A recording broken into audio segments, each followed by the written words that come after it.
Buenos días, profesor. Nosotros vamos a hablarles sobre teorías de falla. El equipo está integrado por Ramos Ruiz Luis Eduardo, Torres de la Cruz Eduardo, Urban González Giovanni Franco y somos del grupo 81 50 551.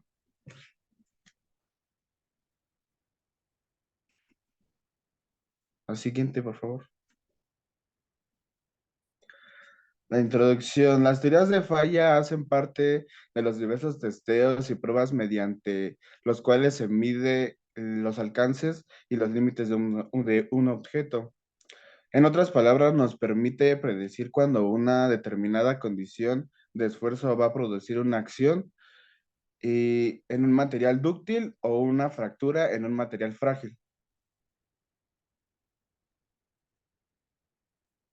Bueno, yo les hablaré sobre el coeficiente de seguridad. También es conocido como factor de seguridad.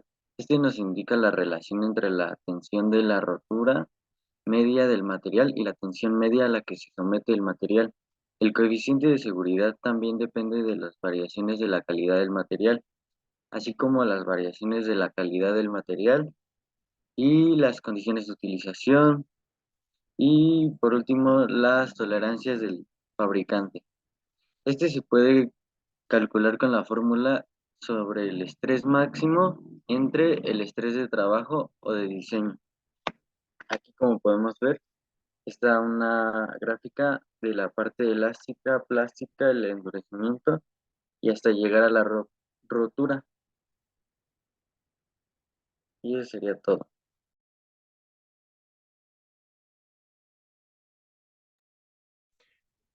Bueno, yo les voy a hablar de las teorías de fallo en materiales dúctiles. Para empezar, los materiales dúctiles son aquellos que de, se pueden deformar plásticamente y sosteniblemente sin romperse o violentar su estructura. En realidad no existe una teoría de fallo general para todos los materiales y en su lugar se encuentran varias hipótesis que se consideran aceptables en diseño de materiales dúctiles, aunque se debe recordar que ninguno de los materiales se ajusta al 100% con uno de sus comportamientos. Se considera que un material es dúctil cuando su elegancia en el punto fluencia es de arriba de 0,5 o igual de 0,5 y tiene resistencia en la fluencia y identificable. En la gráfica podemos ver cuando un material es dúctil y no se altera su material.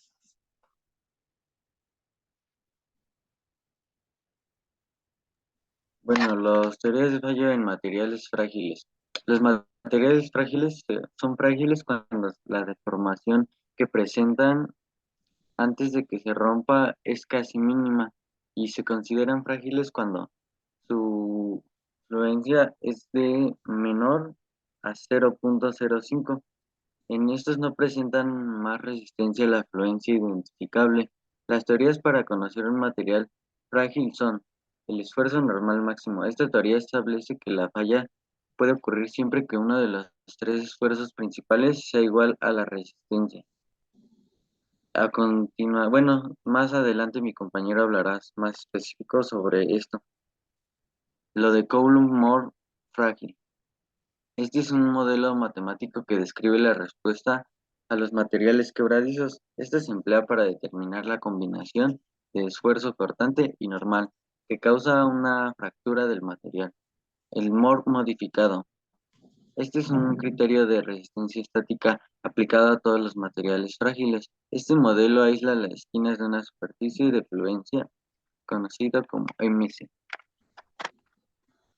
Y aquí está la gráfica de cómo es un material frágil que no tiene tanto valor de resistencia y casi en lo más mínimo tendrá la ruptura o fractura.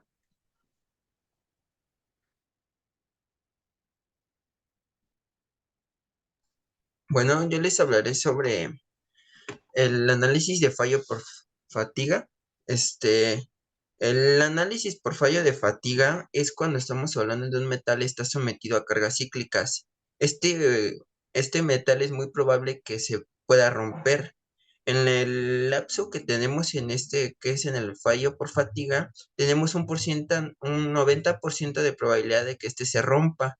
Al momento de romperse, es altamente peligroso que este se rompa porque es muy parecido a cuando es con material frágil. Entonces, ¿qué es lo que significa? Que esto es altamente peligroso y en ocasiones esto se provoca más en máquinas de CNC, por así decirlo. Este tipo de material es muy peligroso al momento de estarlo moldeando o estarlo haciendo algún corte por el estilo.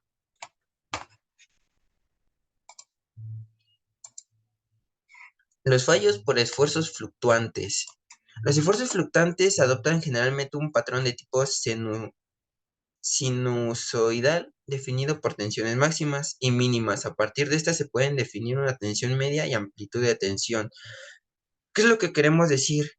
El esfuerzo fluctuante tiene un componente sometido a una precarga inicial y sobre este se aplica un esfuerzo variable, es decir, que cuyo promedio sea distinto a cero llevaremos un esfuerzo fluctuante. Ahora yo les hablaré también del esfuerzo cortante máximo. El esfuerzo cortante máximo es cuando en la pieza sea igual o mayor un esfuerzo absoluto a una probeta o un ensayo en el momento que se produce una fluencia. ¿Qué es lo que queremos decir? El esfuerzo cortante máximo es cuando la fuerza sobrepasa el promedio que tenemos de la probeta que tenemos su tiempo de, o sea, su resistencia a la probeta. Si pasa de eso es un esfuerzo cortante máximo, que es lo que pasa casi en varios tipos de probetas que cuando sobrepasa esa capacidad se truena o se llega a romper por algún tipo de esfuerzo. Aquí tenemos un problema que nos dice un eje tubular con un diámetro exterior de 1,5 pulgadas y un espesor de pared de 0,125 pulgadas. Se somete a un par de torsión puro de 140 libras-pie. El eje tiene 90 pulgadas de largo. El módulo de corte del acero es G, que es igual a 12.000 KSI. Tenemos que determinar el esfuerzo cortante máximo en el eje y la magnitud del ángulo de torsión del eje. Miren, aquí ya tenemos el problema resuelto. Primero, lo que se tiene que hacer es sacar el radio que tenemos que sacar de nuestro 0,25 pulgadas. Para hacer esto, nuestros 0,125 pulgadas los tenemos que multiplicar por 10 y nos tiene que dar 1,25 pulgadas. Posteriormente, vamos a ocupar una fórmula que va a ser pi sobre 32 y eso se va a multiplicar por el diámetro mayor y el diámetro menor elevada a la cuarta. Bueno, o sea, no es elevada a la cuarta, sino es el valor que se le está dando a la pulgada. Se va a multiplicar pi por 32. Bueno, se va a dividir pi por 32 y se va a multiplicar por 1,50. Ese 1,50 se va a volver a multiplicar por 1,25 y eso nos tiene que dar 0,257325 pulgadas. Después, posteriormente se tiene que dividir, que es las 140 libras que tenemos, se va a multiplicar por 90 pulgadas y se va a volver a multiplicar por las 12 libras y se va a dividir sobre lo que tuvimos en nuestra primera ecuación. A eso nos va a salir 4.896,5 psi. Ahora, para sacar el ángulo o la magnitud de torsión en el eje, se tiene que multiplicar otra vez las 140 pulgadas por las 90 pulgadas, no, las 140 libras por las 90 pulgadas por las 12 libras y se va a dividir sobre lo que obtuvimos en nuestra primera ecuación y después posteriormente se va a multiplicar por los 12 KSI, 12.000 KSI y nos va a dar 0,0990 radianes.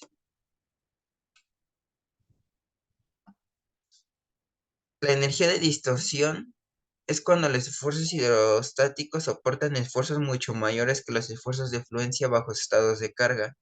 ¿Qué es lo que quiere decir? Que la energía de distorsión es cuando un esfuerzo lo soporta, que tiene más soporte que el esfuerzo normal que tenemos. Esfuerzo normal máximo. Falla se producirá cuando el esfuerzo normal máximo en la pieza sea igual o mayor al esfuerzo normal máximo de una probeta sometida a un ensayo de tensión en el momento que se produce la fractura. El esfuerzo es lo mismo como estábamos platicando en el caso anterior. Cuando se llega a un punto que es a la mitad o sobrepasa este punto en la ruptura, es que tenemos nuestro esfuerzo. ¿Qué queremos decir con esto? Que si está igual o mayor que lo que es el esfuerzo que se tiene en la probeta, es un esfuerzo normal máximo. Si se pasa de la probeta, es un esfuerzo cortante. Aquí tenemos otro problema. Miren, aquí nosotros en nuestra barra tenemos diferentes secciones. En nuestra primera sección tenemos una sección que es del punto A al punto E, en donde primero tenemos que hacer una suma de momentos. En nuestra primera parte tenemos que son 60 kilonewtons en la parte de la parte A. En la parte de abajo tenemos que son los 76 kilonewtons. ¿Qué es lo que vamos a hacer? En la suma de momentos o en la suma de fuerzas, como podríamos decirlo, solo vamos a colocar nuestros 76 kilonewtons. Para la suma de momentos tenemos que poner nuestros 60 y le tenemos que poner también nuestros 76 kilonewtons. Y ahí nos queda nuestro momento que es 76x menos 60 kilonewtons. Posteriormente, para nuestra sección que es de la D a la B, tenemos nuestros 60 kilonewtons, tenemos nuestros 76 kilonewtons y tenemos 1.2, que es la medida que tiene desde la sección A hasta la sección B. Aquí nuestra suma de fuerzas vamos a poner nuestros 76 y nuestros 128.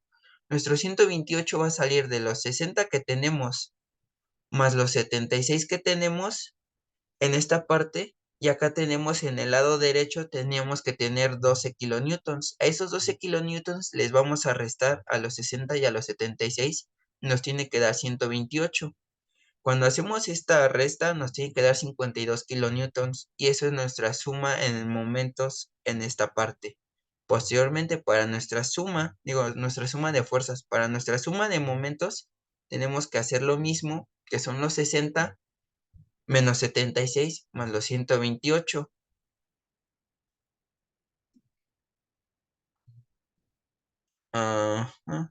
Para nuestra sección CD es lo mismo que lo anterior, tenemos que volver a repetir. Nada más que aquí tenemos que observar en dónde está el área de nuestra barra. Aquí como tenemos nuestra torsión va hacia abajo, o sea, es un positivo que es 76 y nuestro 80 como va en la parte de arriba, lo vamos a restar, que son 80. Y es lo mismo que hicimos en la sección DB. Se va a volver a hacer lo mismo en la suma de momentos.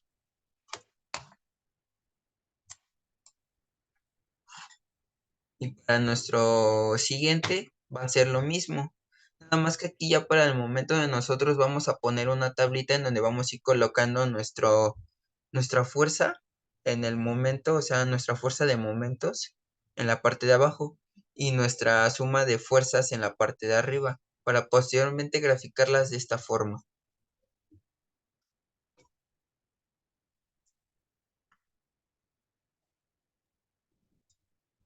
Bueno, el círculo de Moore es un método gráfico que se utiliza para encontrar las principales tensiones y las tensiones normales en varios planos. Cada punto de la circunferencia del círculo de Moore representa un plano que da un valor de la tensión normal y la tensión cortante en los planos.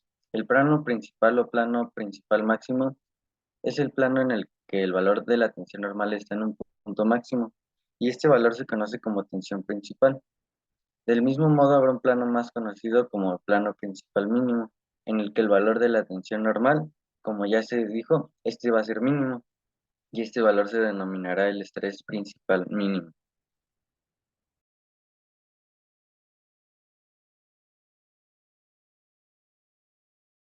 Bueno, y como aquí está un ejemplo de cómo se utiliza el círculo de Moore.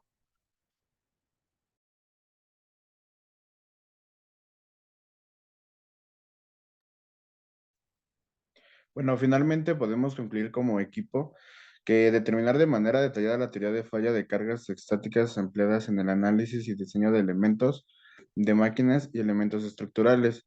Finalmente, se puede determinar que la falla se presentará cuando el punto determinado por los esfuerzos se encuentra fuera del área asombrada. En equipo podemos decir que pues es importante para nosotros como futuros ingenieros saber cuando un material es frágil, cuando un material es dúctil y la capacidad que tiene de aguantar los esfuerzos ese dicho material. Sería todo.